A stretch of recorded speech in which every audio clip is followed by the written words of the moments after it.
Okay, I think we're good. Yeah, we're recording. Yes, we are recording.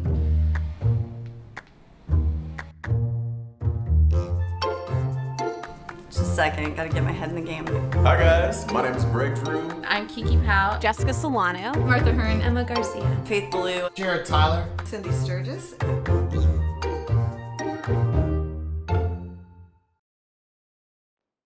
You're going to learn that teachers are simply underpaid magicians.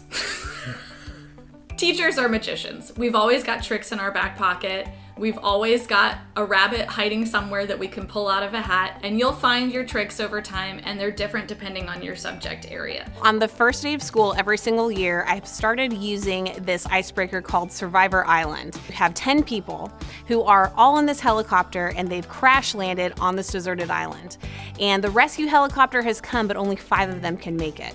So they have to work in teams to figure out which 5 get to go back to the mainland and which 5 are gonna have to wait for the next helicopter. So it's really back and forth. You get to see how the students think, their leadership skills, the way they do or don't work together. I think that is one of the most important parts in establishing a classroom is those opening phases of getting to know who they are.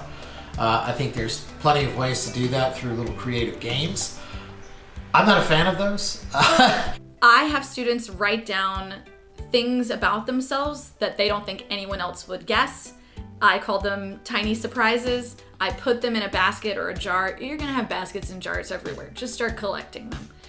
I keep them in there, and anytime we have free time at the end of class, as a reward at the beginning of class, as a refocus in the middle of class, I'll read a tiny surprise, and the students try to guess who it's about. I let them talk about it for a minute, and then the person reveals who it is about. I think that you can get to know your students by just talking to them. I think just picking up on little things, band t-shirts that they wear, college t-shirts that they wear. There's so many avenues in terms of getting to know a kid. They're carrying around a musical instrument, they're carrying around a lacrosse stick. There's so many ways to get to know students. So, what I like to do is the adjective game, where you number your students off, and then you share pretty much an adjective that describes you or embodies you, and you use yourself as an example. So, I'll go first.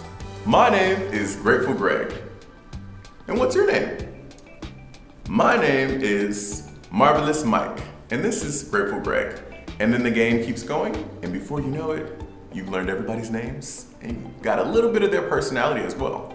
My favorite first day activity is, of course, handing out a note card and asking them questions. One of the questions always includes, who is your favorite English teacher, why?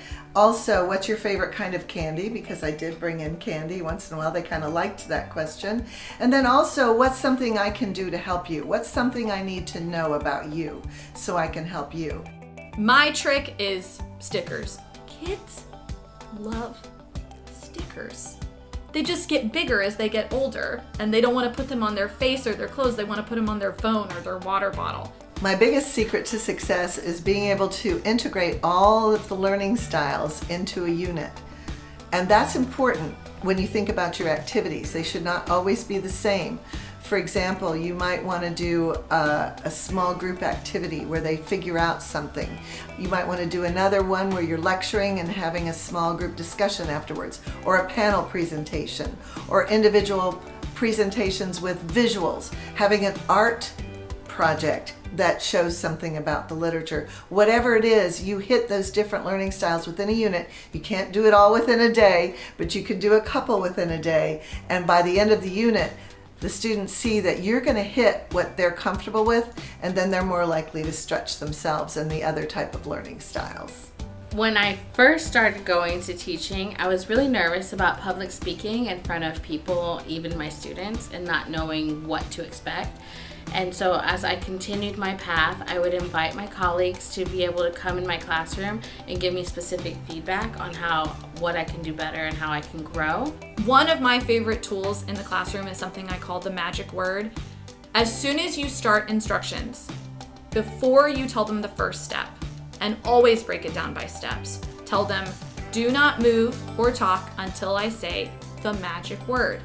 Because if you say, okay, everybody, we're going to transition to this activity, can you please get, and as soon as you say, can you please get, they're all moving and talking and doing whatever. They stop listening, and then you're going to have to answer and repeat the same question 50,000 times. They love to make me say all kinds of cuckoo crazy things and have fun with it, which is great. That infusing that fun into your classroom is part of how you can build community. Then once you've said the magic words, start counting backwards out loud so they can hear you, and then get them there. Practice this routine over and over again, because transitions can be one of the hardest parts about running your classroom efficiently and keeping it positive and on task. One really good way to reach your students is to make sure your seating chart is in order. Absolutely have a seating chart that you can change around. Always people in the back who will fall asleep or who will try to hide from you. So I always made it a little hard to hide from me. Be prepared for paras and volunteers and other people who come into your classroom to have something ready for them to do with students. So for example, if you have a volunteer coming in to work with students, instead of having to stop what you're working on or stop teaching the kids that you're working with and prepare something for them, already having a basket or a bucket of activities by the door with kids' names on it will save you a lot of time. One thing to remember in this great profession is you have to take care of yourself. It's very easy to hit the ground running at 6:30 and work till 11:30 at night. It really is. But you have to draw some boundaries, and you have to take care of yourself.